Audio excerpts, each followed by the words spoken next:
What's such a profound reaction to today's video? Why is Lamborghini not in F1 by Formula Addict? That is a good question. I want to know this. Let's Lamborghini see. builds cars that look like they should dominate Formula One. So, Yeah, I want a Lamborghini. I don't know. I like how the old school ones look, but I like the what is called the Rivaldo. I think I like that one. I want why Lamborghini for sure. I like the off road one.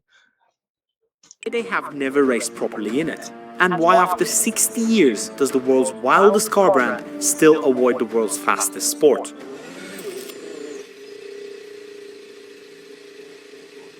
Lamborghini's story doesn't start on the racetrack. So y'all think is they ever gonna make join F1 and make an F1 team? Cause I say I'm a Lewis. I don't really know much about F1, but nigga, I'm a Ferrari nigga. I fuck with Lewis Hamilton and Charles Leclerc. However you say his name. But if Lamborghini join, I'll be a Lamborghini fan. Facts. It starts in a garage with a broken clutch. In early 1960s, Ferruccio Lamborghini wasn't a supercar icon. He was a tractor And that nigga last name was Lamborghini. What the fuck? guy.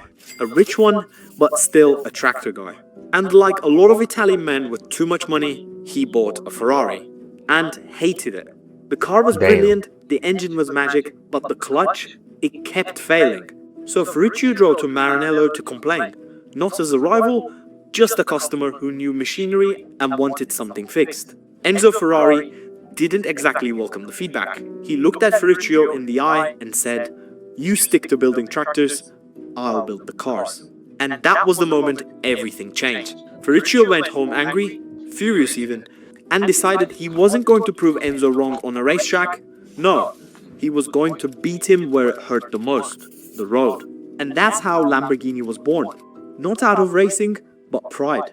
A rivalry created before a single Lamborghini ever existed. 4 months later, the first Lambo, the 350 GT, rolled out of a tiny workshop built by 5 ex-Ferrari engineers who also had their own issues with Enzo. Damn. The niggas left Ferrari to make the competition. Damn. Man, this niggas like that Ferrari ass. We gotta make our own car. From day one, Ferrari and Lamborghini were enemies. But here's the twist. It was never a racing rivalry. Ferrari lived for motorsport, Lamborghini wanted to do nothing with it. While Ferrari built F1 engines, chased championships, and raised their reputation through racing, Ferruccio believed something completely different. If your road car is good enough, you do not have to race to prove it. To him, racing wasn't a proving ground, it was a distraction, a money pit. Something only brands desperate for validation needed to do. Damn. That philosophy is Nigga the feel like we don't need validation. foundation of why Lamborghini never became an F1 giant.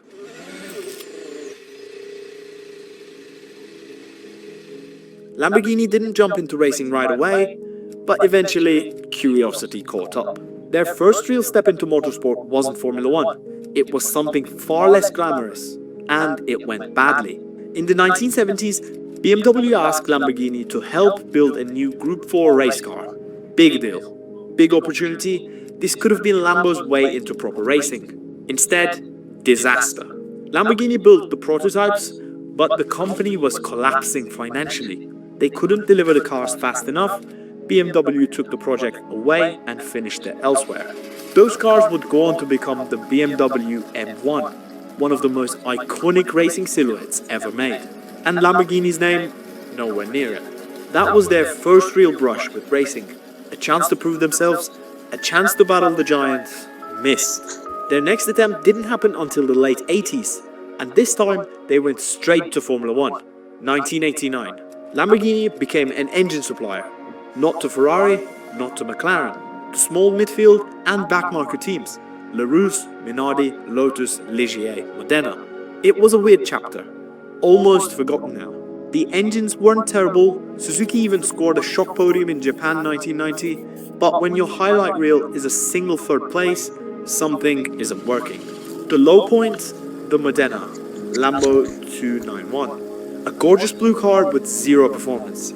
It failed to qualify 26 times in one season. Damn. 26. Imagine showing up to school Yeah, Ferrari just mogs y'all in F1 racing. 32 days in a row and getting turned away at the door. That was Modena. By 1993, Lamborghini had enough. But before they disappeared from Formula 1 completely, there was one last twist that almost changed F1 history. McLaren in 1993 were desperate. Their Ford Cosworth engines were down on power, 70 horsepower weaker than the competition, and Senna was already considering leaving the team. So Ron Dennis, the McLaren team boss, started secretly testing alternatives for 1994. And that's when something unbelievable happened. On a quiet test day in Estoril, Ayrton Senna climbed into a completely white McLaren. No logos, no sponsors, just a prototype chassis fitted with a Lamborghini V12, the McLaren Lamborghini M48B. A car so strange people now call it the McLambo. And here's the crazy part, Senna loved it. The Lambo V12 was a monster. According to Senna himself, finally something he could fight with. Even McLaren's new driver Mika Hakkinen tested it at Silverstone and went 1.2 seconds faster than McLaren's real qualifying time. I want to drive one of them bitches. I don't like F1 car on the track. Senna asked See, though I ain't gonna lie, I ain't a speed demon. I already don't like speed. That shit's scary to me. I don't really like speeding like that. But to use the Lambo-powered car for the final 3 races of the season. That's how good it was. But behind the scenes, McLaren had already signed a contract with Peugeot. The test was never supposed to be this fast. But the deal never happened. McLaren were locked into Peugeot for 1994, Senna left for Williams, and Lamborghini never supplied another Formula 1 engine again. And that unreal what-if moment became the final chapter of Lamborghini's Formula 1 history.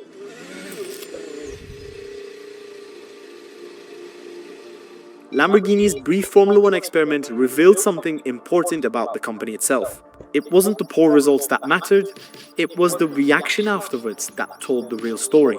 Most manufacturers who enter F1 and struggle try again. They restructure, they rebuild, they return with a new plan.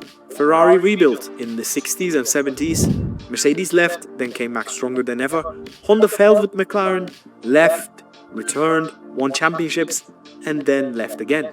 Even Porsche, with all the ups and downs, they kept a foot in the top-level motorsport. Lamborghini, is Tesla in F1? they walked away and never looked back. Just silence. And that silence told Volkswagen everything they needed to know. Years later, when the group began evaluating which brands should enter Formula 1, Lamborghini wasn't even a part of the conversation. Because inside VW, the conclusion was clear. Lamborghini builds icons, dream cars, poster cars. But Formula 1 demands something different. A racing culture, long-term investment, a willingness to take years of pain before seeing success, and the appetite to spend hundreds of millions every single season. Lamborghini never truly had that.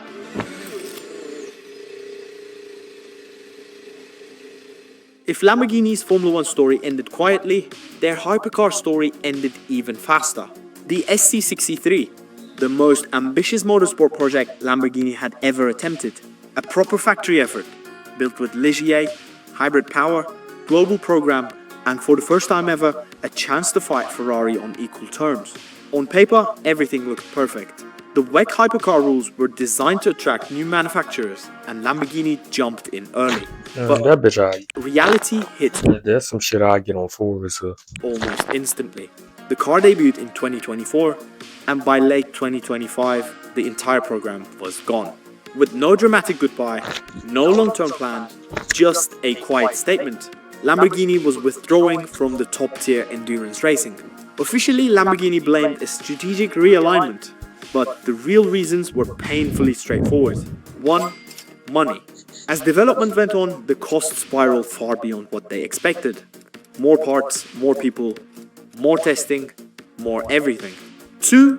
Their main partner walked away. Iron Lynx, who funded a huge portion of the program, pulled out.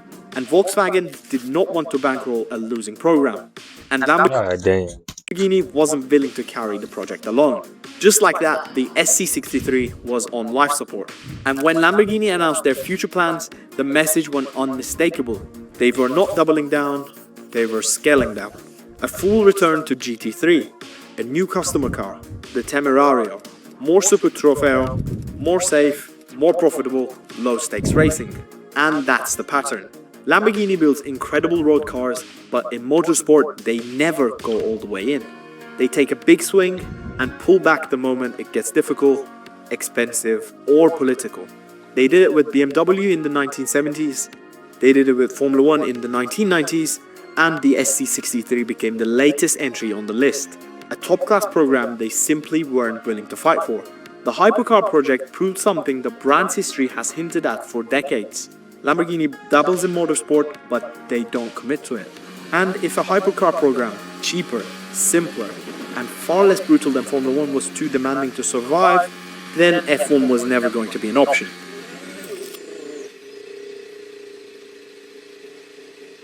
For all the mythology around Lamborghini, the financial side of the company has always been fragile, and that alone explains almost everything about the motorsport story. Because here's the truth that nobody romanticizes. They've never been a financially stable company for long enough to build a Formula 1 team. Not in the Damn, really? For real?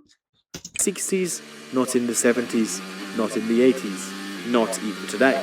Ferruccio built the Yeah, for real. I feel like when niggas get rich, what's the first car every rich nigga get? A Urus. Like I feel like everybody go Lamborghini when they get rich. The fuck? company in 1963, and by 1974, he was forced to sell it because the oil crisis nearly wiped them out. Under the new owners, Lamborghini went bankrupt 4 years later in 1978. They were rescued again in the 80s by the Merman brothers, who then sold the company to Chrysler in 1987. Then Chrysler sold the team to a Thai Malaysian group in 1994.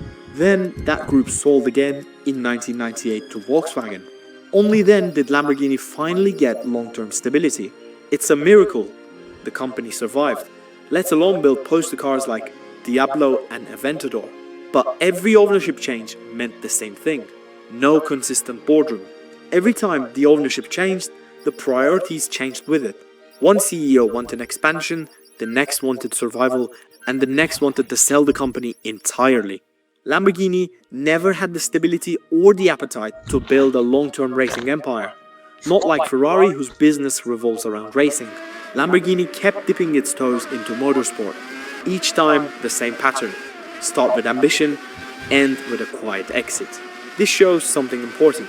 Lamborghini never shut the door on racing, but they never fully opened it either. And even their current leadership admits to it.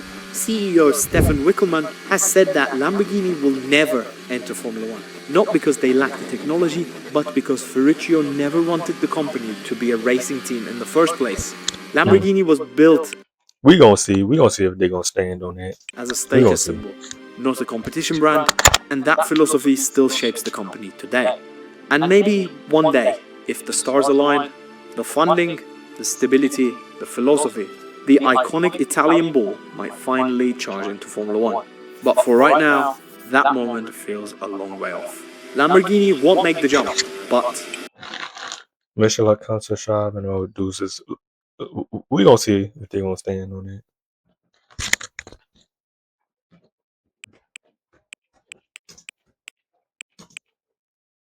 Do Tesla got an F1?